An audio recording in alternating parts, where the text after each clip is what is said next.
Now, part 6 of the running fundamentals course, we're talking about plyometrics, and you cannot be a good runner if you are not plyometrically strong. Now, what does that mean? Well, it means you have strength relative to your body weight.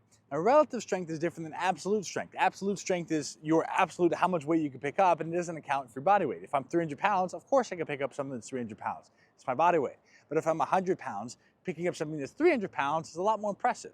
So the ability to be relatively strong to your body weight means you can do calisthenics, you can sprint, you can jump, you can throw, pull-ups and muscle-ups. That's the strength you want when it comes to sprinting and running. One thing to remember is that sprinting and jumping is a form of strength training. One of the things the ancient Romans and the ancient tribes would do is, before they had weights and squats and deadlifts and all that stuff, they would jump and they would hold weights when they jumped and they would sprint and they would throw things. It was a way of using their body as a form of strength training. So plyometrics are how we create that type of strength with our body by integrating fascia with our muscle, with our tendon, with our ligament, with our bone.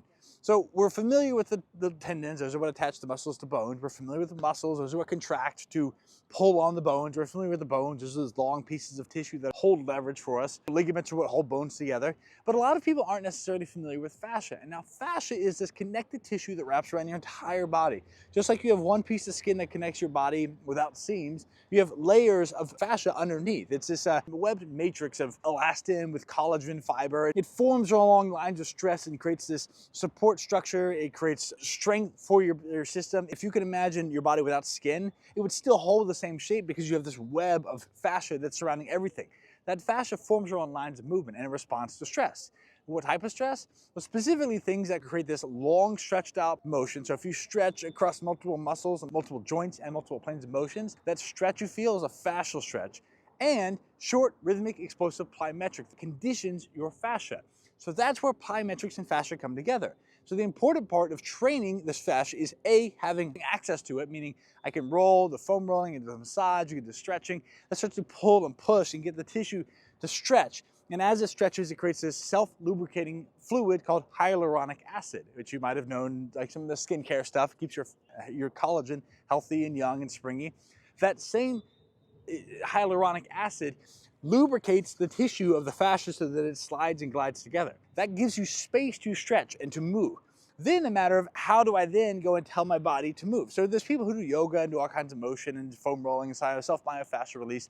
They have great healthy fascia, but they're not strong, they're not athletic. So why is that? Because you not only have to have access to it, but you have to go and train it. And this is the explosive, bouncy stuff we do.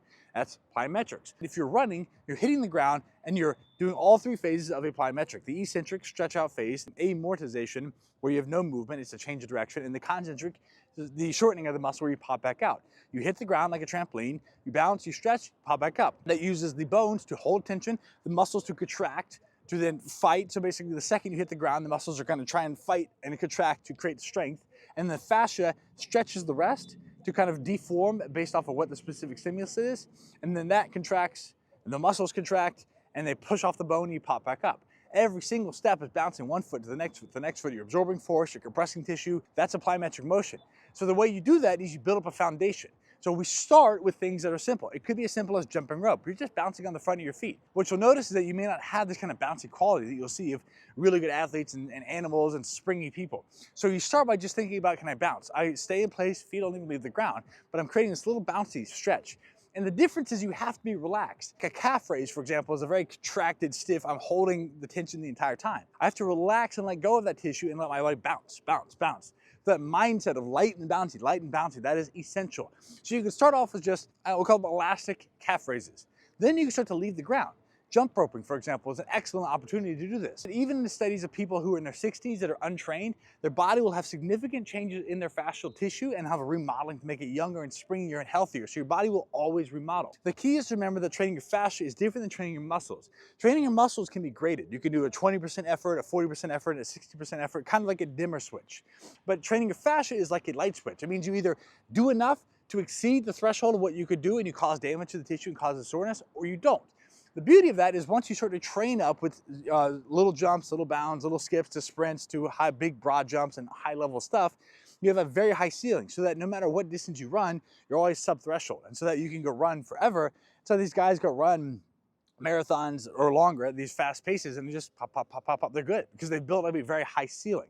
Everything underneath that, That's where you start to develop, that's the strength training in a sense. That's where you're building up your capacity, your sub-threshold fascial capacity. So that's where we start off light. When you cross that threshold, you will be sore because you have made a change, a damage, a tear in the fascial tissue, which is good because that's how it heals, but that will be sore and you will feel that for days. So people that go run barefoot with me for the first time, even if I take a few weeks off and go back and run barefoot and do some sprints, whoo, you will feel that stuff. So that's what you want to keep in mind, is when we're getting started, we ease into it. One thing to remember is stop while you still feel good. You don't have to overdo it, you don't have to be aggressive, but start off with 10 sets of 20 seconds. You're just bouncing off the ground. Nice and easy. Imagine you jump roping without the jump rope. You're doing 20 seconds and you stop. And if you feel the quality drop, you stop. And you come back and do a little bit more and you build up that way. And you combine that with the running drills we'll talk about next, and you start to develop a capacity. That way you prevent being overly sore. You will be sore, that's fine, it's okay, just point out weaknesses, but you are able to develop the capacity. And when you have that strong foundation, running emerges as a natural phenomenon, as opposed to having to try and make up with it with special shoes or running drills or cadence or trying to work on your form. If you have a foundation of relative strength, healthy tissue, and plyometric capacity, it just naturally emerges. And that's where we want. That's the art of running. So we'll get to that next with running drills.